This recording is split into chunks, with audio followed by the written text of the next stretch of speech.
Welcome back, Smegheads, and welcome to Smug Mode, a Red Dwarf podcast where we discuss the British sci-fi comedy classic Red Dwarf. My name is Ben Gilman. As always, I'm joined by Troy Salmon. What's up? Tom Hall. Hey. And Dan Raj. Aye, that'd be me. Hiya. Hiya.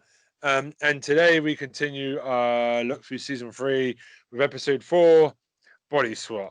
Smug Mode is now engaged. So basically, the plot of this episode is Red Dwarf becomes a booby trap when Lister activates the self-destruct button in the vending machine, which turns out to be the vending machine. Lister is also implanted with the mind of one of the dead crew members to help defuse the so-called bomb, and Rimmer believes it's the perfect way to help Lister get fit, and obviously chaos ensures. This one has a great premise to get out of the bomb idea, like putting your mind in someone's body, else's body.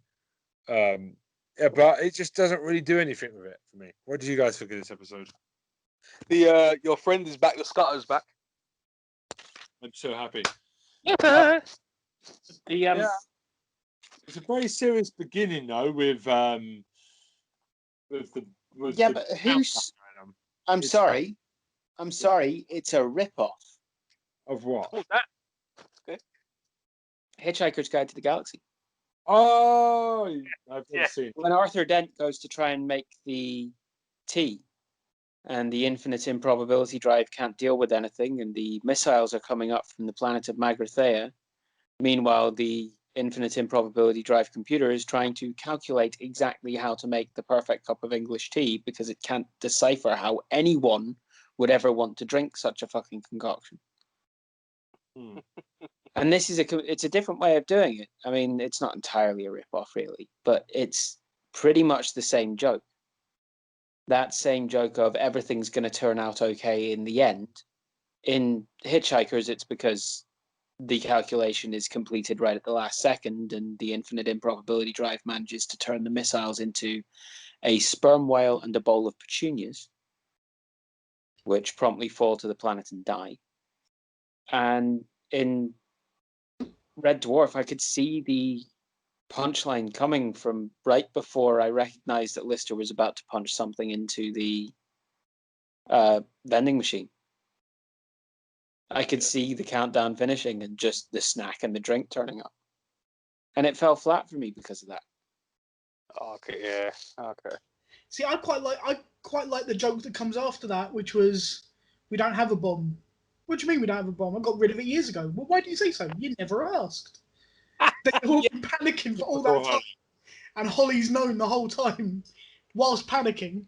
That was ridiculous. I was like, "Are you serious?" I was like, "Oh." How do you match up IQ of 6,000 and? Yeah.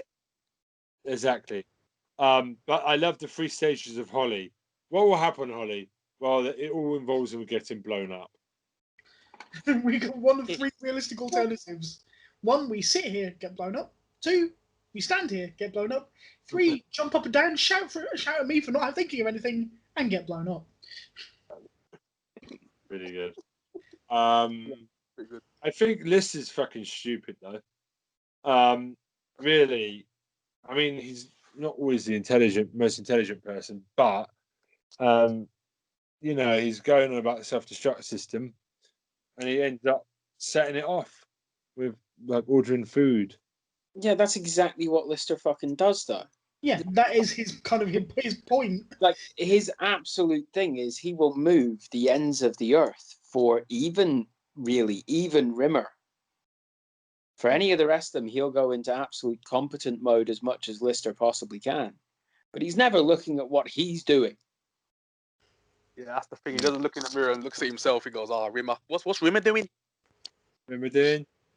Can I just say, when they do the mind swap, it's the little cassette tapes. I love them. They're adorable. Oh, I want them. They had to have made those.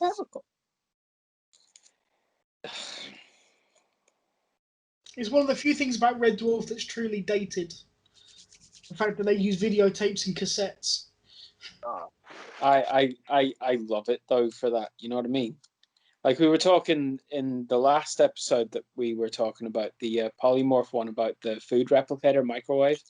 Yeah. I honestly I feel like this is one of the major parts of Red Dwarf's charm.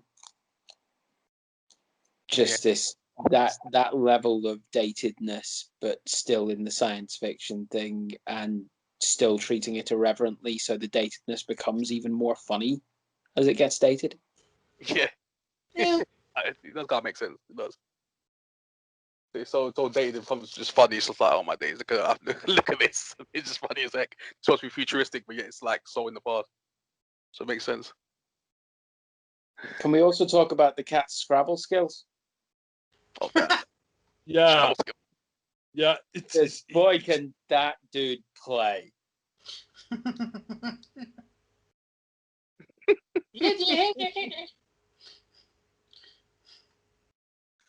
JOZXYQK. Just as quick. That's not how you pronounce it. What I wanted to bring up was cat's earrings. I noticed dead fish bone earrings are pretty cool. Oh my god. Ben, do we need to like give you a wardrobe budget? I think my wife would kill you if you gave me a wardrobe budget. Why? Because you dress even more fabulously than she ever could? All I'm saying is oh, how do I describe this? I just like fashion. I'm a straight man, but I can appreciate good fashion. And I think his earrings are cute. So, we find out Lister hates needles. Have you noticed that the computer text is the same? So we moved swiftly on from that admission. I was waiting for someone to say something. That's why I was like, damn. I'm moving on. Anyway, so you might be. Yeah, we not admitting jack shit. So what are your favorite earrings, Ben? Yeah, go on. Yeah, go on. Computer text is the same as episode titles. Have you got Does Holly wear earrings in this episode? I don't know. But like I man, said, you're slipping. computer test is the same as episode titles. Have you guys just noticed that? Has that been there all this time? I don't even know what you're talking about. I didn't notice any of that. Yeah. Man, you're derailing me, bro. What are you doing? Sorry, I didn't notice any of that. Okay, I really fine. didn't. Oh, literally, yeah. No, you do. No, you do. No, fuck you, Dan. I was too busy just laughing over the. Yeah, you were just marveling, basking in your glory. You know what I'm saying? You want something to laugh at when they're doing the mind probe to Craig to Lister. When Craig tries to put in the funny faces, I wonder if that's what he looked like when he was taking all those drugs back in the day, about 5-6 years ago on Coronation Street.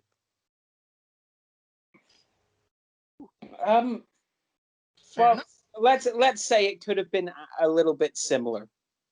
Yeah. Depends what he was taking though, because it's only really the really high class level of things that are going to make you gurn like that.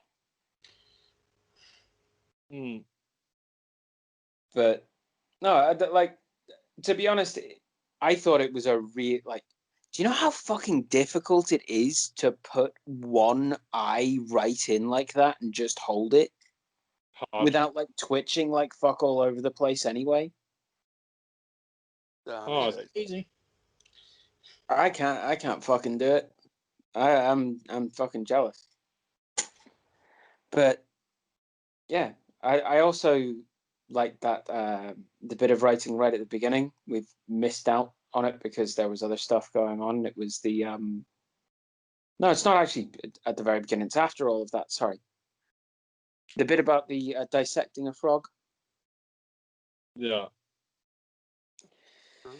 I loved that because it was like you can completely imagine it. It's just a piece of one bit of dialogue where You don't need to see Lister do that. The moment Rimmer says it, you've got the image of Lister hauling himself, like sitting on the edge of his bunk and then hauling his legs down and his back's against the bunk and trying to stretch himself out, and Rimmer having to just watch that shit happen and just being like, again, not a fucking again. I do love the everyone. I do love Craig Charles and Chris Barry do a really good job here of mimicking the other guy when they body swapped. It is quite remarkable to watch, and the voices feel quite natural as well. I think Chris Barry is better at it than Craig Charles, though. Yeah, By a long way. Barry's god at this point. You see it again at the end when he's mimicking the cat. It's just amazing to see how good he is at mimicking other people. he's a class actor guy. He's too good, man. He's too good. I told you my favorite character anyways. Like this is the episode that wasn't done in front of a studio audience because it was too complicated with all the body swaps and stuff to do in front of an audience, so that's why they didn't.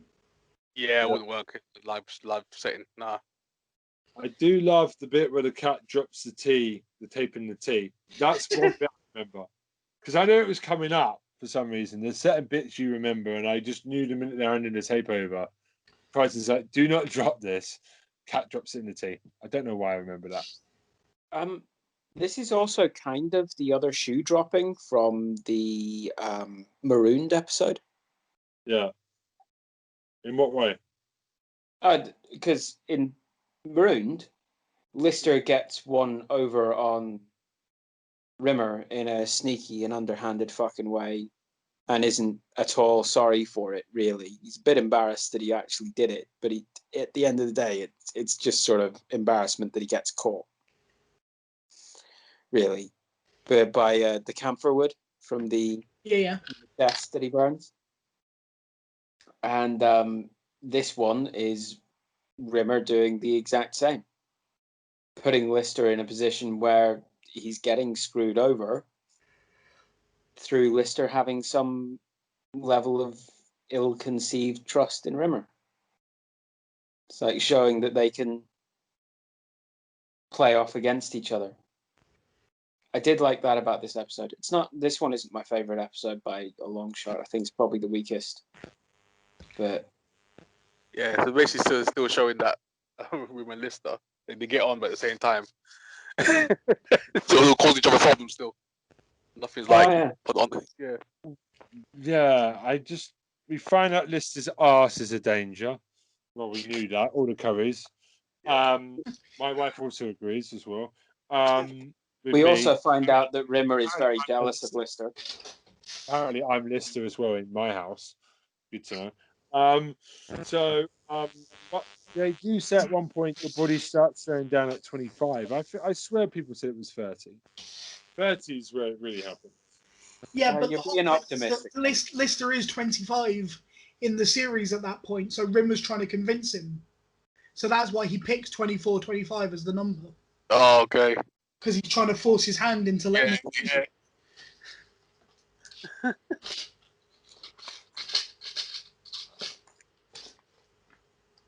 At least that's the way I saw it. One of my favourite scenes is Rimmer Lister. This is where it gets complicated now. Rimmer Lister is shaving Lister's pubes. That's quite a funny scene for some reason. Don't know why. Shaving Lister's pubes?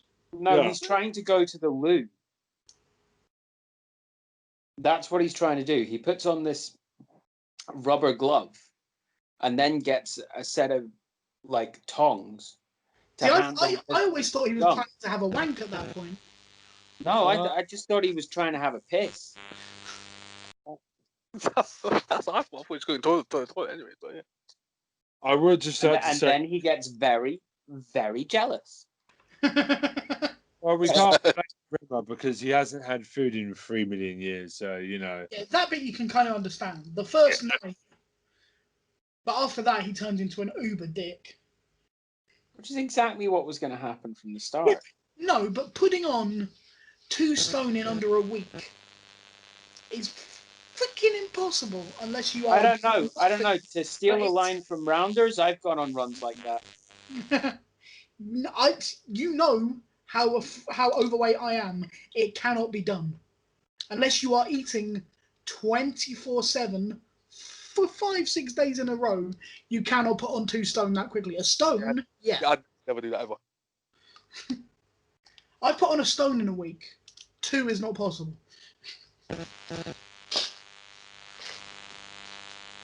Someone's phone is disrupting our recording. I'm not entirely sure. Okay. I So think maybe the red dwarf gods are mad at us. After us. we're talking shit about it. I think that Rimmer and Lister dressed as each other is just wrong. Especially Chris Barry dressed as Lister. It's a bit weird. I know why, but it's just weird to see him dressed in such casual clothes. Brutal. It makes him look younger. Yeah, he does look a lot younger in those clothes, actually, yeah. And I think the Rimmer costume makes Craig Charles look a lot fatter. He does. Yeah, he looks thick in there. He does. He's massive. He does look a bit fatter than earlier seasons. I wonder if they wrote that into the script to take a dig at him. It's possible. Yeah. Oh no, for what you say, they put in the script. Look a little massive. Rimmer's all looking all nice and slender. When you're younger, you can eat what you like, drink what you like, and still climb into your 26-inch waist trousers and zip them closed. And you reach that age, 24, 25, your muscles give up. They wave a little white flag, and without any warning at all, you're suddenly a fat bastard. The food does look amazing in this episode, though. Like the food looks like. And I'm going to be honest with you, mashed potato. I would just stick my face into mashed potato if I could get away with it like that. That's normally my normal reaction. No. If it was made with that much cream and butter, hell yeah. Yes. I don't know. I'm just glad he went for the sushi first. Yeah, that's weird, yeah, but I like it. But I think my favourite moment is, when Rimmer has basically once again stolen Lister's body, but has taken Starbug, and they're chasing him, and he gets the gun, puts it to his face, and goes, "Go ahead, punks, make my day." I'm going to give Craig Charles a lot of respect here because he does some great comedy faces this episode. He does, he does, yeah. But I just love the idea of Rimmer attempting Dirty Harry and just sounded like a complete wuss doing it. Yeah. It's funny as all hell.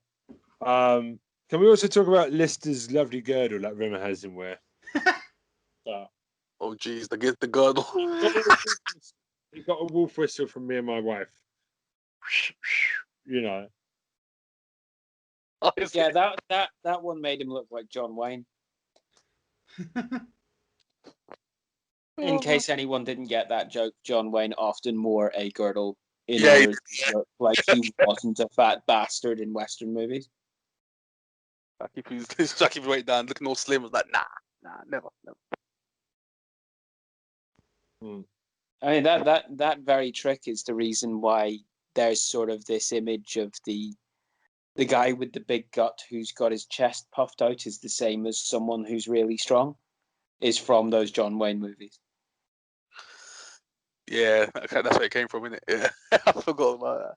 John Wayne started all out. I would also like to just say booking holidays for body swapping is a clever idea. I love Rimmer's enthusiasm. July. All right, so what do you say then? Who are you swapping with then? No one. If you can swap with someone for a holiday for 2 weeks at the beginning of July next year, who are you swapping with? Ooh. That's a good question. Donald Trump so that I can throw him off a fucking bridge. I'm sure you can get back my mind later. Do you think your wife would still have your body be alive if it was embodied by Donald Trump at the end of 2 weeks? I would have him locked away in a freezer for a couple of weeks. I didn't think that through. No. I mean, I do like the idea though, as long as you have someone who is literally going to make sure that his mind in your body doesn't mean that he's going to be that stupid while piloting you. No, he's going to be locked But up. because anybody, and I mean, almost, but pretty much anybody taking over Donald Trump's body will do a better job than he's doing at the job he's supposed to be doing right now. I'd save America. So I can tell you now, cigars aren't fun. So, like, because I know Lister was complaining about Rimmer smoking. I can tell you, I've only smoked a cigar once when I was a smoker. Used to smoke cigars. We've been over this, Ben. Yeah, you smoke. We have. You inhaled your fucking cigar just like Rimmer did. Yeah. While he was in Lister's body. You're not supposed to inhale the fuckers. Yeah, you're not meant to. You're definitely not meant to. Damn. So why is this as urine green? Because he has such a poor diet, I think, is what Rimmer's trying to say. That is trash. In the episode previous to this, we watched him put an entire can of curry powder into a microwave. Yeah, it speaks for With a itself. single meal. Yeah. To make a shami kebab, yes. Yes. And I think we don't need any further explanation than that, and the fact that in the very first episode we meet Lister, he tastes the dusty remains of the flight officer, Peterson. Mm-hmm. Yeah, from the beginning, I forgot about it. Oh my gosh. I just want to talk about the, the donuts that Lister has at one point. Rimmer Lister. Cream cakes. Cream cake, Sure. yeah. Okay, but I'm sure the crew helped them finish all that off. Surely. Like invited to that party. I think most of those were probably coloured polystyrene with Some of the dyed proxy. polyfiller. Sorry to burst your bubble, Ben, but I don't think they were all real cake. I think Dan, the portal arsehole. getting you GLaDOS was there. Dan, you've been a cunt today. I'm just joking. I'm joking. Would never use the C word. This is my secret, Ben. Ben, this is my secret. I'm always a cunt. I can confirm that he is. Well, all cunts, including Troy, who keeps acting charmed. That makes you a Nah, so, did find Lister's. I did find Rimmer's little joke about losing the arm very funny though. Crack up.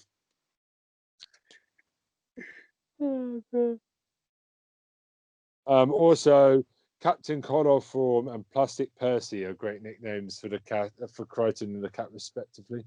Captain Chloroform and Plastic Percy. So, what did you guys think of this episode altogether? I like it, but I like it least. Yeah, it was okay. It was okay. I found plenty to like though. Yeah. I love Craig Charles just going off anyways on a tangent. Just him just going crazy. I love stuff like that anyways. I love all these episodes, but it was alright. It was like probably the season, probably second least for me. It was just basic for me. Fair enough. There's nothing else in the series for me that falls flat. Some of the stuff in this episode falls flat more than one thing. So for that reason, it's my least favorite episode as well. I liked it more than you guys have. I thought it was pretty decent, but then again, like you say it's the weakest one. But then again, season 3 is amazing, so that's not a bad thing. Yeah, it's like saying you're the stupidest kid in the gifted class. Yeah. Yeah. Definitely. Oh, wait, hang on. That means I'm episode 4, season 3. Oh my god. Have a bit more self-esteem, son. Right, well, that's it for me. Actually, Troy, Still in the gifted class. Huh? What do you think, Tom and Troy? We've heard what Dan thinks. No, you already said what I said. Yeah. I like it, but it's my least favorite episode of this series. Yeah. But I like it. Yeah, mine's least. Yeah, mine's our second least. Okay. No, it wasn't anything special about it, to be honest. It was just like a basic episode. Him like let's just feed himself stupid a bit for the whole episodes. For me, Actually, Troy's right. It's my second least favorite. There's another one that's slightly lower than this, but only just. Yeah. Yeah, not by much though, but yeah. Right, season 3's a pretty good boy. Right, it's goodbye from me. Bye from me. For me, And goodbye from me. Now, smeg off your smeg and smeg heads.